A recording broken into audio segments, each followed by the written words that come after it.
Bon, maintenant, le bilan dans un générateur continu. Un générateur, c'est celui qui va nous donner cette fois l'énergie électrique ou bien la puissance électrique. Que fait cet appareil? C'est tout simplement, il va produire de l'énergie et il va la donner à un circuit extérieur. Mais pour lui aussi, il existe une résistance interne. Cette résistance interne va perdre une partie de cette chaleur.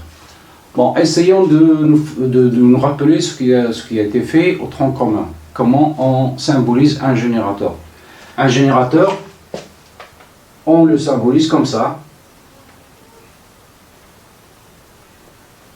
Ça, c'est la borne positive et ça, c'est la borne négative. Le courant, il sort toujours de la borne plus vers la borne moins à l'extérieur. Faites très attention, c'est pas comme ça. Vous entendez de plus vers le moins, c'est pas comme ça. C'est-à-dire à l'extérieur. Si vous mettez une petite lampe comme ça, vous en avez qu'à relier au bord pour voir et pour poursuivre votre courant. Le courant, vous allez du positif vers le négatif à l'extérieur.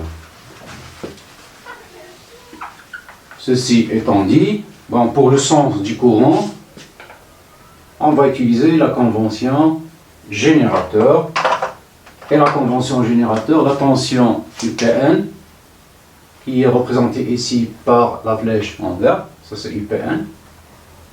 Vous voyez que la flèche a le même sens que celui du courant, c'est pas comme tout à l'heure pour le récepteur. Comment on va écrire la loi d'Ohm? Bon, la plupart croient que la loi d'Ohm c'est toujours U est égal à R fois I, donc c'est pas le cas. Et la loi d'Ohm ça dépend de ce que vous êtes en train d'étudier. Ici, on parle d'un générateur, donc la loi d'Ohm ça s'écrit UPN égale E moins RI. Un générateur est caractérisé par ce qu'on appelle une force électromotrice, qu'on note FEM, et une résistance interne. Ça, c'est le programme du tronc commun. Faisons un petit rappel sur la caractéristique de ce dipôle. Ici, on va mettre UPN en fonction de I. Ça nous donne quelque chose qui ressemble à ça, une droite décroissante. Ce point-là, c'est ce qu'on appelle la force électromotrice.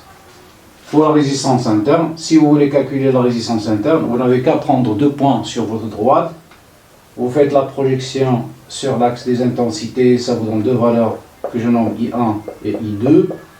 La même chose si vous faites la projection sur l'axe des ordonnées, ça vous donne deux valeurs de la tension, I1 et I2. La résistance interne ici, très attention, c'est la valeur absolue de delta U sur delta I. Ça, c'est pas notre sujet, ça c'est tout simplement un petit rappel pour pouvoir continuer et savoir comment se fait l'échange d'énergie au niveau de votre générateur. Bon, passons maintenant à cet échange. Partons toujours de notre relation. UPN égale E moins RI. Si je multiplie les deux membres de l'égalité par I delta T, je vais tomber sur des énergies. Ici, ça devient UPN fois I fois delta T égale à E fois I fois delta T moins R I au carré fois delta T. Bon, ce que je vais faire maintenant, je vais essayer de prendre cette partie-là, de la mettre de ce côté-là. Je vais écrire E I fois delta T égale UPN fois I fois delta T plus R I carré fois delta T. Là, j'ai une énergie, là aussi c'est une énergie, et là c'est une énergie. Donc je tombe sur ce qu'on a fait tout à l'heure. Une énergie est égale à la somme de deux énergies. Qu'est-ce que ça représente? Celle-là. Celle-là, je vais la noter WG. C'est une énergie qui a une relation avec le générateur. C'est ce qu'on appelle l'énergie générée par le générateur. C'est une énergie qui est fabriquée par notre générateur. Et là, UPN fois I, c'est l'énergie qui va être donnée au circuit extérieur, c'est-à-dire transférée au circuit. Et là, bien sûr, la fameuse relation qu'on connaît tous, RI au carré, c'est la chaleur tout simplement perdue par effet Joule. Bon, on a dit ici, c'est l'énergie générée. Ici, c'est l'énergie utilisée par le circuit, on va monter WE, plus l'énergie WJ. Bon, je vais noter ça. W, c'est énergie générée. Ça, c'est l'énergie transférée au circuit. Et ça, c'est l'énergie dissipée par effet Joule. Bon, maintenant qu'on connaît comment ça se fait ce transfert, bon, le transfert et cette relation énergétique, vous pouvez l'exprimer soit en se basant sur des énergies, soit sur des puissances. Ça revient au même.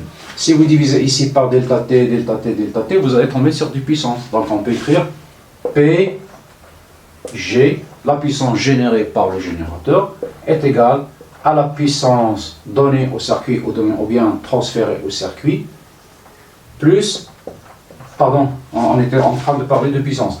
La puissance générée est égale à la puissance électrique plus la puissance dissipée par effet Joule. Bon, maintenant pour le rendement.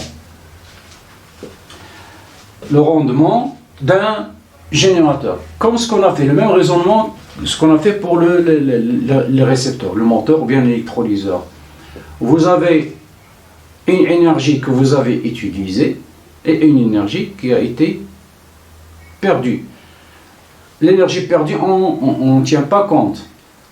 On fait tout simplement le rapport de ce qu'on a pris et de ce qu'on n'a pas, de ce qu'on a pris et de ce qu'on a utilisé. Bon, concernant le rendement d'un générateur, on a vu que l'énergie générée est égale à l'énergie électrique plus l'énergie dissipée par effet Joule. On remplace chacune par son expression et on cherche le rendement. Le rendement, c'est le rapport entre ces deux. On ne tient pas compte de ce qu'on a perdu. On va prendre UPN fois I fois delta T et on divise par EI fois delta T. Là encore, on va simplifier le I delta T avec le I delta T égale UPN sur E.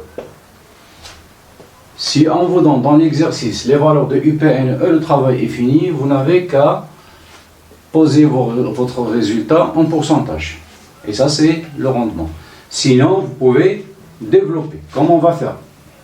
Développons cette expression. Je vais remplacer ici UPN par l'expression E moins RI. Et je divise par E. Ça va me donner E sur E. Ça fait 1. Là, je vais développer. Donc E sur E moins RI sur E. Ça va donner 1 moins R sur E facteur de I. Là, je tombe sur une relation où il figure les deux termes ici, R et E. Bon, comme tout à l'heure, le raisonnement, si on imagine que ce générateur n'a pas de résistance interne, ça veut dire que ce terme n'existe pas. Qu'est-ce que j'aurai comme relation? J'aurai mon rendement qui est égal à 1.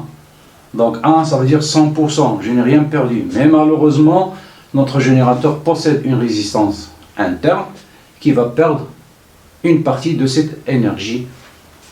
Comment on cherche à idéaliser notre résultat? C'est-à-dire se rapprocher de l'idéal.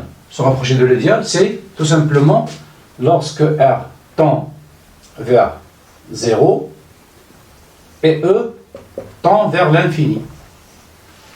Ça veut dire en choisissant une résistance la plus faible possible et une force électromotrice la plus grande possible. À ce moment-là, le rapport E sur R, il va tendre vers 0 et on sera proche de 100%.